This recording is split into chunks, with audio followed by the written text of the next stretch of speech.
చూస్ country delight, live better. ఇప్పుడే country delight యాప్ని download చేసుకోండి. కొత్త సంవత్సరం 2026కి స్వాగతం పలికేందుకు రెండు తెలుగు రాష్ట్రాలు సిద్ధమయ్యాయి. డిసెంబర్ 31 రాత్రి వేడుకలను ఉత్సాహంగా జరుపుకునేందుకు అటు తెలంగాణ ఇటు ఆంధ్రప్రదేశ్ ప్రభుత్వాలు మందుబాబులకు ఫుడ్ లవర్స్కు తీపి కబురు అందించాయి. అర్ధరాత్రి దాకా పార్టీలు చేసుకునేందుకు గ్రీన్ సిగ్నల్ ఇస్తూ ఉత్తర్వులు జారీ చేశాయి.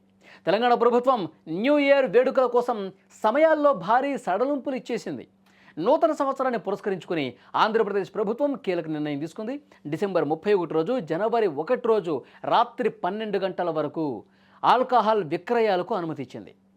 సాధారణ రోజుల్లో ఉండే సమయాలకు కాస్త భిన్నంగా ఈ 2 రోజులకు మాత్రమే ఈ సడలింపు వర్తించనుంది.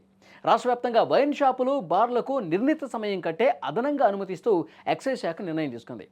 అర్ధరాత్రి వరకు మద్యం విక్రయాలు జరగబోతున్నాయి. ముఖ్యంగా విశాఖపట్నం, విజయవాడ, తిరుపతి వంటి ప్రధాన నగరాల్లోని స్టార్ హోటళ్లు, బీచ్ రోడ్లలో ప్రత్యేక ఈవెంట్లకు అనుమతులు కూడా లభించాయి.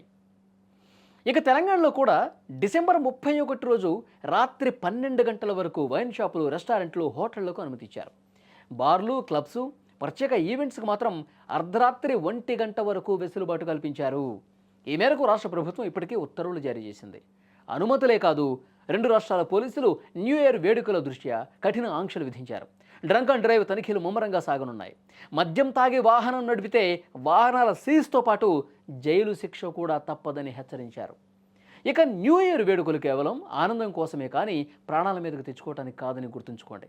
అతిగా మద్యం సేవించి వాహనాలు నడపడం ద్వారా మీ ప్రాణాలు మాత్రమే కాక రోడ్డుపై వెళ్లే అమాయకుల ప్రాణాలు కూడా ప్రమాదంలో పడేయకండి.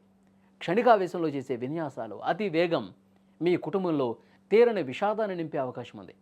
మత్తులో చేసే అల్లరి, న్యూసెన్స్ వల్ల కొత్త ఏడాదిని పోలీస్ స్టేషన్లోనో లేక ఆసుపత్రుల్లోనో గడపాల్సి వస్తుందని మర్చిపోవద్దు. చట్టాన్ని గౌరవించండి. పరిమితిలో వేడుకలు జరుపుకోవడం ద్వారా మీరు ఈ కొత్త సంవత్సరానికి అసలైన అర్థాన్ని ఇవ్వగలరు. ఉత్సాహం ఉరకెత్తాలి, కానీ అది హద్దులు దాటితే మీ భవిష్యత్తుకే నష్టమని కాస్త గ్రహించి బాధ్యతగా వ్యవహరించండి.